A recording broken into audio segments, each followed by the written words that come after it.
No decorrer do século XX, as ideologias políticas conseguiram afirmar-se em diferentes países. Era esperado que o vazio que alguns pensaram ter sido deixado pelo declínio das religiões fizesse diminuir ou desaparecer o fervor dos homens e das sociedades em torno das crenças, mas tal não se verificou. O que houve foi apenas uma troca de campos simbólicos, ou seja, um trilhar de caminhos diferentes. Ora viva! Eu sou o professor Fernando Nogueira Dias, sociólogo e autor, e eis-me aqui de novo para partilhar convosco algumas ideias sobre o papel das ideologias na construção social da realidade. Pois bem, os homens deixaram de lutar pela Igreja ou pelo Rei, se necessário até à morte, como se fizera frequentemente em épocas anteriores, para passarem a lutar pelas grandes causas como ideais nacionais e patrióticos ou utopias internacionalistas, ideologias capazes de mobilizar e levar ao rubro milhões de homens e de mulheres ou nações inteiras, ao ponto de se terem travado 2 guerras mundiais e despoletado várias revoluções sociais em diferentes pontos do mundo de enormes repercussões para a humanidade. Para a sociologia, ideologia é de facto um conceito fundamental no campo da construção social do conhecimento. Várias são, no entanto, as interpretações que se fazem deste conceito. Deve-se a Marx o grande contributo que deu a esta matéria. Todavia, para este autor, a ideologia tem um caráter negativo, visto que a mesma é associada à ideia de falsa consciência da realidade. Já para outros autores, a ideologia corresponde tão somente a um sistema de ideias que pautam as condutas individuais e coletivas.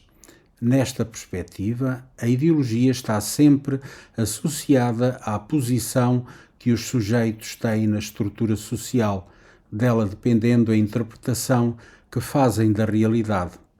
Assim, serão umas ideias valorizadas em desfavor de outras, consoante estejam ou não em consonância com a posição que os sujeitos ocupam na sociedade ou com as funções que nela desempenham.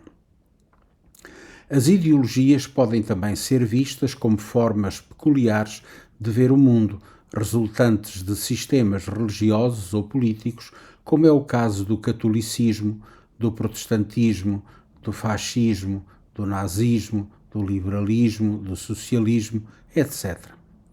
A ideologia pode também dizer respeito a um quadro de valores e crenças partilhados por determinados grupos que respondem funcionalmente aos seus desejos e necessidades, constituindo por isso uma espécie de código normativo e inspirador das suas condutas.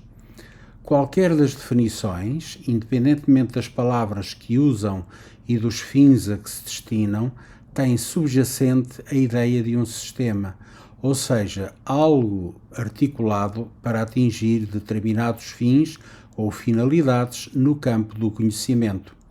Comecemos então por clarificar o que se pode entender por sistema.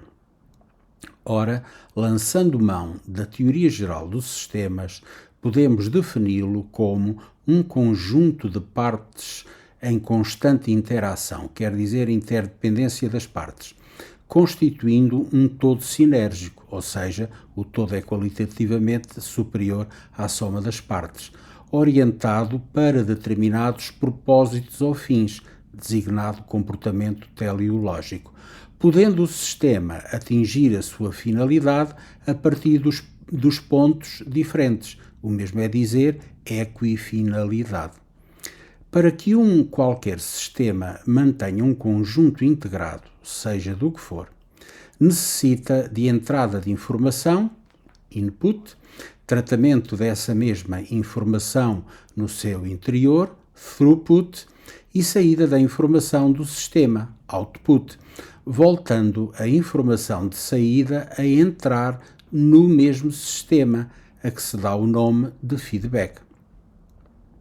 Feita esta explanação teórica, cabe-nos dizer que a comunicação tem um papel imprescindível na ideia de sistema, pois é a comunicação que alimenta os sistemas, mantendo-os vivos, ou seja, dá-lhes coesão, porque liga as diferentes partes e reforça a sua identidade.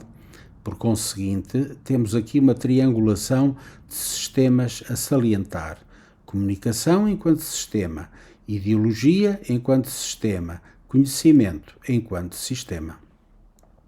Quer dizer, a comunicação cria e reforça a ideologia e, por sua vez, a ideologia modela, pela inculcação, o conhecimento que se deve ter da realidade, levando a formas de consciência e de percepção dessa realidade de acordo com os fatores atrás descritos.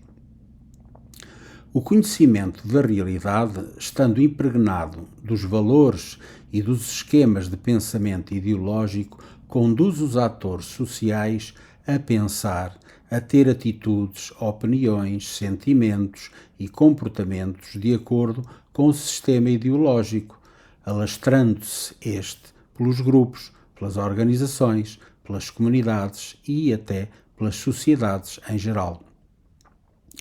Dito isto, somos então conduzidos a outra ideia, a de que os processos de comunicação e de informação, bem como os processos de conhecimento, provenientes ou não de ideologias, têm o seu meio natural na sociedade. É que tudo surge na sociedade e para a sociedade. Nenhum tipo de conhecimento emerge fora das sociedades, que não seja proveniente dos homens e das mulheres que nelas vivem e morrem. Resumindo, é na sociedade que tudo se passa, desde os processos de comunicação e de informação, passando pelos sistemas ideológicos até chegar aos sistemas de conhecimento, como também aos de cultura. E é graças a estes processos de complexidades dispares que as sociedades se desenvolvem.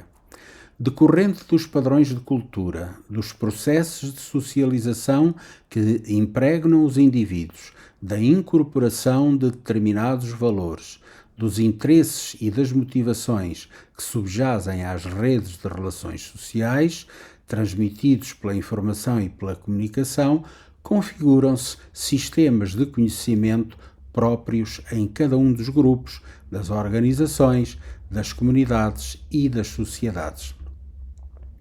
Os sistemas de conhecimento serão assim constituídos pelos diferentes elementos que lhe dão corpo e identidade próprios, como é o caso das ideias, dos conceitos, dos preconceitos, esquemas mentais, categorias sociais, atitudes coletivas, sentimentos coletivos, crenças, representações coletivas, arquétipos, mentalidade coletiva, hábitos mentais, sistemas de classificação, metáforas, imagens, estereótipos, etc.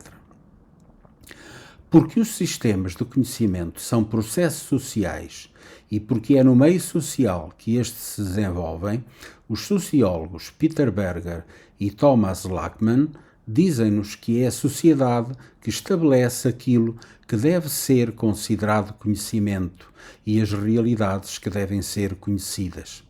Estes pressupostos levam a que o quotidiano seja apresentado aos indivíduos como realidade já interpretada, ordenada e padronizada pela própria sociedade.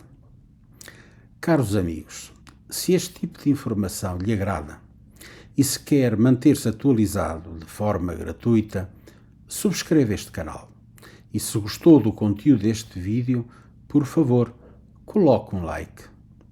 Até breve.